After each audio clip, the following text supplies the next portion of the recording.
So you made this mistake. You let me talk last year, and somehow I managed to get back on the agenda this year. But as the awards were going on, I just kept thinking of 4 stories. And I'll just tell one, because I am bound by about 8 slides, and I'm going to go through them pretty quick. But we were just at an exercise a couple months ago, and I learned that a local fire chief got started in this job because of a presentation that Carol Rolls gave in like the 3rd grade. This person came up to him and said, hey, you don't know me, but you taught me stop, drop, and roll in the 3rd grade, and that really got me thinking about a public safety career. So, pretty neat, because, pretty neat, Carol. Okay, so my name is Ryan Miller. I'm the Director of Emergency Management for Howard County. It's National Preparedness Month, and I just want to show you all some things that you have been involved in the last year and show you why our office depends on it. So we just heard a lot about different things that folks do on a normal day-to-day, if you will. But this last year was pretty unique, and some of you got involved in some things that aren't part of your regular course of business. So I'd like to show you some of that. And last year, we were kind of on the heels of Hurricane Irene, a train derailment, a derecho, might have been an earthquake in there, and so we're able to show you some of the things that you were involved in here in Howard County. As I look through the things that you all were involved in this year, largely they were the ways that you've reached out and helped your neighbors. So I'd like to kind of go through some of that and give you a little of that perspective. Kelly? So the first one, not long after we left this room, I guess, within a month, who knew hurricanes can happen in October? So the end of October was Hurricane Sandy.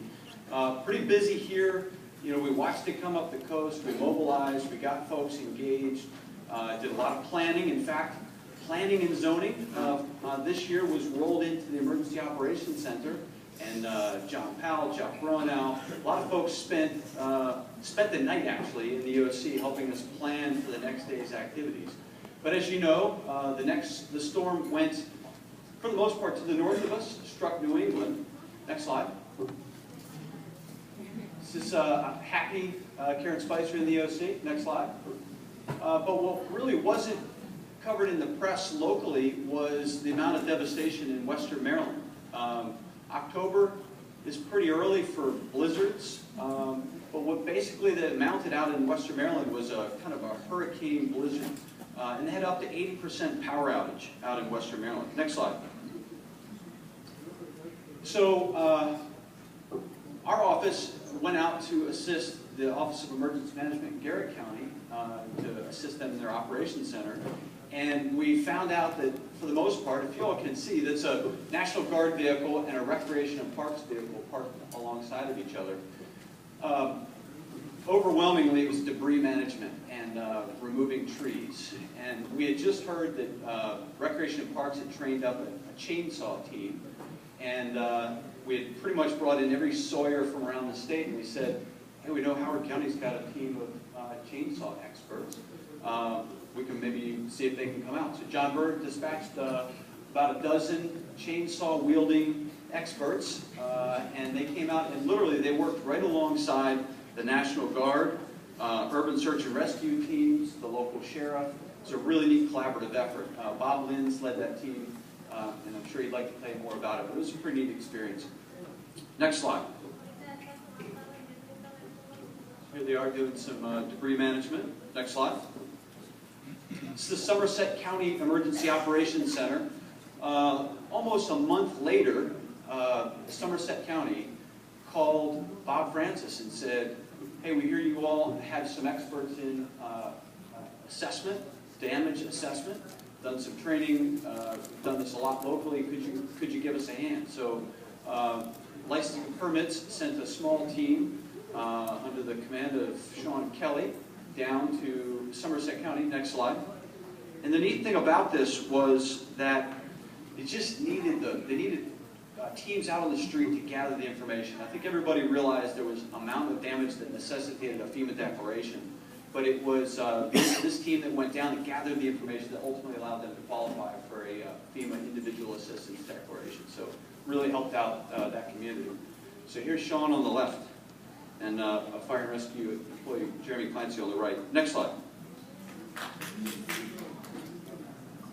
So late in January, middle of the night, we had a lot of rain. Our watershed, I've learned from the folks in stormwater management, drains as far up as the top of Carroll County. And we had some significant flooding along Middle Patuxent as well, here in the Patapsco. This actually shut Main Street down for a period of time. But at some point during the morning, our attention was turned towards Duckett Dam, where there was a lot of water being released, and overnight there was actually, unfortunately, a tragic loss of life in Anne Arundel County as a result of this. What I wanted to call your attention to is, next slide. In the EOC, that's Rob Slavinsky there. Everybody loves Rob because he's got the best maps. But also, in addition to GIS, stormwater management, they continually amaze me.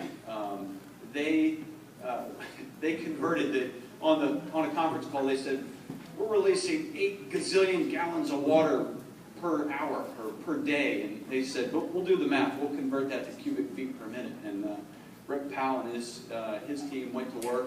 And literally, with GIS, we're able to show us exactly how high the water was going to go in the Howard County section of North Laurel. And it was literally to the foot. I mean, it was pretty remarkable. So ultimately, the water receded. Next slide. And we got through a winter without a blizzard. I think everybody's pretty happy for that. And then the last thing I'd like to tell you about is this summer. You see here I believe that's a Prince George's County DPW vehicle and a Howard County DPW vehicle.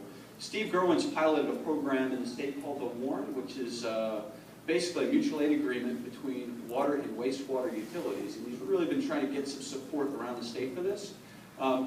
They were able to utilize that agreement to send one of the 2 somewhat iconic now water buffaloes down to Prince George's County. In fact, they dispatched them both. A really great resource that was able to help out our neighbors to the south when they needed it the most. So good job, Bureau of Utilities. Next slide. There's the vehicle parked in front of an elementary school. Next slide.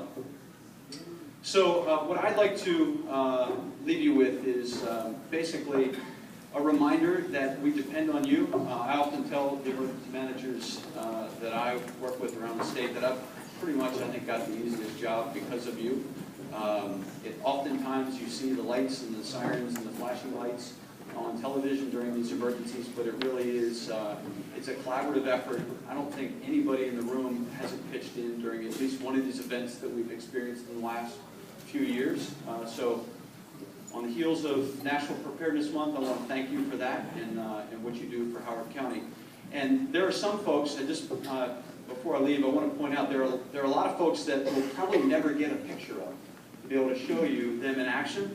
So I thought about this. The water buffalo, the second of which was procured this winter, purchasing right up until the eve of the winter break, was able to get that into Howard County for us. It's available this spring. So purchasing, the Office of Law, they make sure that our agreements are always up to date and that we're doing the right thing. Risk management and HR, they make sure our employees are safe and that we're following the right protocols. And then lastly, my good friends at Finance, they make sure that that we count all of that we count everything properly, right, Rafu?